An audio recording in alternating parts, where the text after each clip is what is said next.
यदि आपने अभी तक इस अद्भुत शो को नहीं देखा है तो यह वास्तव में बहुत अफसोस की बात होगी। डॉबन पर 13 लाख से अधिक दर्शकों ने इसे 8.8 की उच्च रेटिंग दी है। कहानी के मुख्य पात्र डोरिया, जो एक सफल टेक्नोलॉजी मीडिया कंपनी के मालिक हैं, अब एक हत्या के मामले में फंस गए हैं। उसे अपनी प्रेमिका लॉरा की हत्या का आरोप है। बेगुनाही साबित करने के लिए डोरिया ने प्रसिद्ध वकील गुडमैन को ढूंढा, जिन्होंने कभी केस नहीं हारा। लेकिन गुडमैन जो खबर लाए, उसने डोरिया को जैसे बर्फ की गुफा में धकेल दिया।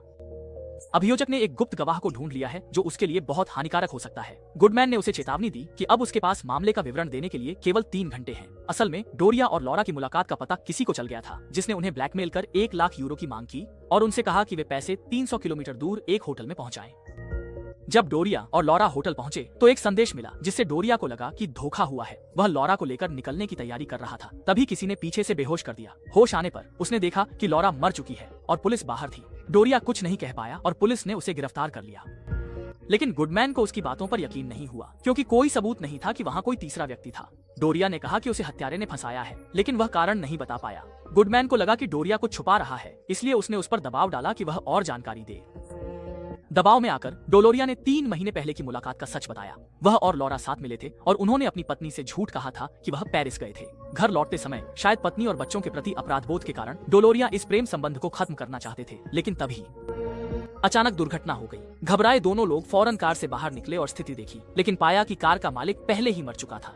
डोरिया पुलिस बुलाना चाहता था, पर लॉरा ने उसे रोका। घबराहट में उन्होंने तुरंत वहां से निकलने का सोचा, लेकिन उनकी कार स्टार्ट नहीं हो रही थी। तभी पीछे से एक और कार आ गई। स्थिति की गंभीरता को देखते हुए लॉरा ने यह दिखावा करने का निर्णय लिया कि यह दूसरी कार है जो डोरिया से टकराई है। लेकिन बातचीत के दौरान कार के अंदर मृत व्यक्ति का फोन अचानक बज उठा। लॉरा ने फोन उठाया और दिखावा किया कि यह बीमा कंपनी से आया हुआ कॉल है। उस कार को वहां से भेजने के बाद लॉरा ने डोरिया को सबूत मिटाने के लिए कहा और फिर डोरिया ने शव को डिक्की में डालकर कार को झील में डुबो दिया। शव को फिर से डुबाने के समय लॉरा की मुलाकात एक दयालु ऑटोमोबाइल इंजीनियर बुजुर्ग से हुई। बुजुर्ग ने खुशी से उनकी कार ठीक की और उन्हें अपने घर ले गए। बातचीत में पता चला कि बुजुर्ग का परिवार पहले शहर में रहता था। उनकी पत्नी साहित्य की शिक्षिका थी और दोनों जवान थे। अक्सर वे थिएटर में मिलते थे, लेकिन पत्नी को कैंसर हो जाने पर यहाँ आ गए। बुजुर्ग के घर में लॉरा और उनकी पत्नी की बातचीत में लॉरा को पता चला कि उनका एक बेटा है, डैनियल। तस्वीर देखकर लॉरा चौंक गई, क्योंकि जिस लड़के को उन्होंने पहले टक्कर मारी थी वह डैनियल ही था। कार ठीक करने के बाद बुजुर्ग ने लॉरा को डिनर पर बुलाया। इस समय लॉरा शीघ्रता से निकलना चाह रही थी। जब पति पत्नी डैनियल को कॉल करने की तैयारी में थे, लॉरा को यह एहसास हुआ कि डैनियल का मोबाइल फोन उसके पास ही है। उसने फोन को सोफे की दरार में छुपा दिया और डोरिया को लेने के लिए चल पड़ी। दुर्घटना की गाड़ी निपटाने के बाद डोलोरिया ने कहा कि भले ही वह सामान्य जीवन में लौट आया है, लेकिन डैनियल की गुमशुदगी की खबरें उसे उसके अपराध की याद दिलाती हैं। उसने गुडमैन से माफी मांगी और भविष्य में गलती न करने का वादा किया। अचानक गुडमैन को खबर मिली कि गुप्त गवाह कोर्ट में आ चुका है, तो डोलोरिया ने तुरंत डैनियल के केस के वकील फेलिक्स से संपर्क किया, जिसे गुडमैन ने सुझाया था। लेकिन नेटवर्क समस्या के कारण उनकी बातचीत जल्दी खत्म हो गई। डोरिया यादों में खोया था। जब वह बैठक में था, पुलिस अचानक आई और बताया कि 2 कारों की टक्कर का एक दुर्घटना स्थल मिला है, लेकिन वहाँ सिर्फ एक कार थी और वह उसके नाम पर थी। डैनियल के पिता बोले कि उन्होंने कार की मरम्मत की थी। लॉरा ने कहा कि गाड़ी चलाते वक्त उसकी हिरण से टक्कर हुई थी, पर पुलिस को शक था। डोरिया ने कहा कि कार चोरी हो गई थी, पर रसीद नहीं दिखा सके। आखिर में फेलिक्स ने आकर मदद की। शुरू में डोरिया ने फेलिक्स से सच्चाई छुपाई और उसे बताया कि वह पेरिस नहीं गया था और गुमशुदगी के मामले से उसका कोई लेना देना नहीं है, और उसने फेलिक्स से उसे अलीबी देने की उम्मीद की। फेलिक्स ने अनिच्छा से सहमति दी। हालांकि उसने झूठा अलीबी तैयार किया, फिर भी पुलिस डोरिया को संदिग्ध मानती रही। इस समय लॉरा इस मामले की सबसे बड़ी संदिग्ध बन गई है। इसके बाद डोरिया ने जोखिम उठाकर लॉरा से संपर्क किया और कहा कि लॉरा ने संदेह से बचने के लिए डैनियल के पर्स और अपने पति की बैंक की स्थिति का उपयोग करके डैनियल की गुमशुदगी को अपराध से भागने का नाटक बना दिया।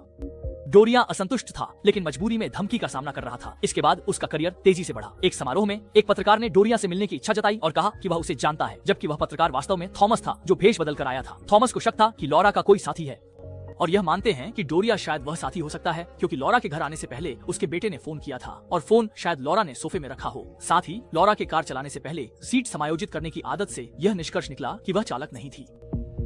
बातचीत में थॉमस को शक होता है कि डोरिया साथी है, लेकिन डोरिया इसे नहीं मानता। फिर टूटे थॉमस को सुरक्षा गार्ड जबरदस्ती ले जाता है और वह गुडमैन से बात करता है। गुडमैन के विश्लेषण में पुलिस की नजर में डोरिया सिर्फ प्रेमिका की हत्या में शामिल है, जबकि थॉमस मानता है कि वह बेटे और प्रेमिका की हत्या का अपराधी है। गुडमैन को लगता है कि लॉरा की मौत के पीछे थॉमस है, लेकिन डोरिया मानता है कि वह चालक था जो दुर्घटना का गवाह बना और बाद में भाग गया। चालक ने थॉमस के नाम से डोरिया को शव स्थल की तस्वीरें और ब्लैकमेलिंग रिकॉर्डिंग भेजी और उनसे और लॉरा से अकेले मिलने की मांग की। गुडमैन को लगता है कि यह कहानी नहीं टिकेगी। डोरिया चाहती है कि पुलिस इसे सिर्फ ब्लैकमेलिंग समझे ताकि डैनियल के गुमशुदगी मामले से ध्यान हट सके। गुडमैन का मानना है कि लॉरा की हत्या थॉमस ने की, जिसने उसके फोन से संदेश भेजे और फिर उसे मार डाला और दोष विक्टोरिया पर डाला, लेकिन यह नहीं समझाया। थॉमस ने विक्टोरिया को पत्र भेजा और होटल भी गया, इसलिए उसे डेनियल की हत्या की सच्चाई माननी पड़ी। डोरिया ने पूछा कि थॉमस के गायब होने की व्याख्या कैसे करें। गुडमैन ने बताया कि यह थॉमस का जाल था, उसे अपने बेटे के शव की सही जगह नहीं पता थी, तस्वीरें बस यूं ही ली गई थीं।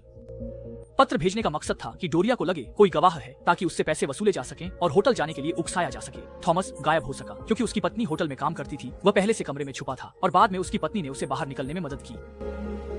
इस समय गुडमैन को फिर से फोन आया, जिससे पता चला कि गुप्त गवाह असल में प्रत्यक्षदर्शी है। ड्राइवर यहाँ पहुंचा और डोरिया घबरा गया। गुप्त गवाह के होने से वह डेनियल की हत्या की कोशिश छिपा नहीं सकता था। गुडमैन ने नया अनुमान पेश किया, जिसमें सारी जिम्मेदारी लॉरा पर डाली गई और पेरिस में गैर मौजूदगी का सबूत देकर शव ठिकाने लगाने और फंसाने का काम लॉरा ने अकेले किया, जबकि वह खुद सिर्फ पीड़ित था। लेकिन डेनियल का शव लॉरा ने ठिकाने लगाया, ये साबित करने के लिए अभी भी एक अहम सबूत की कमी थी। इस वक्त डोरिया ने सवाल उठाया, गवाह ड्राइवर के सबूत का समाधान कैसे होगा?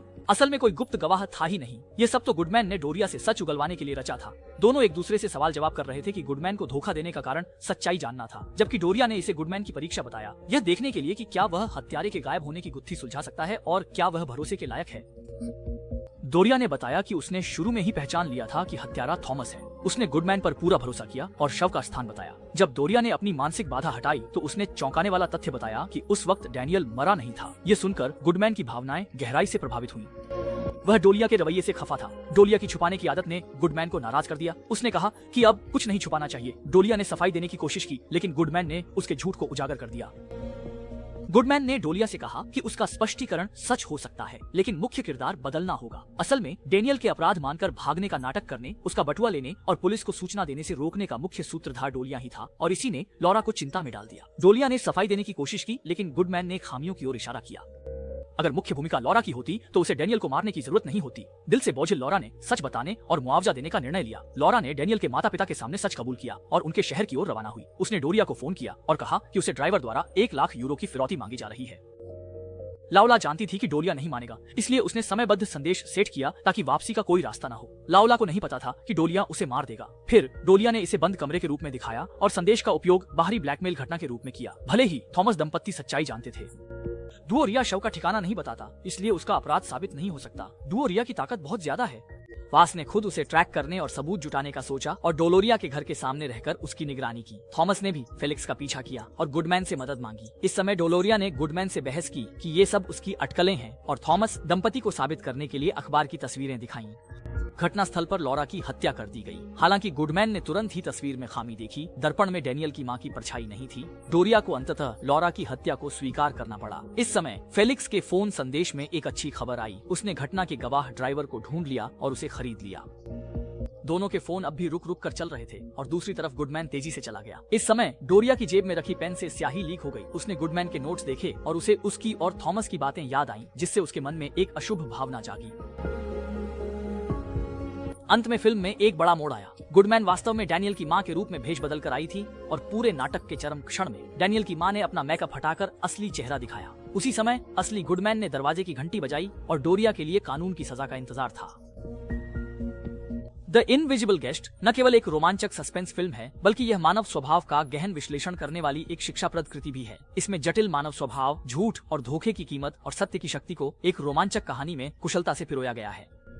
फिल्म हमें यह समझाती है कि मानव स्वभाव केवल एक पहलू का नहीं होता, बल्कि ये कई पहलुओं से मिलकर बना एक जटिल ढांचा है। जब झूठ और धोखा साधन बन जाते हैं तो उनके द्वारा लाए गए परिणाम और कीमत अक्सर भारी होती है।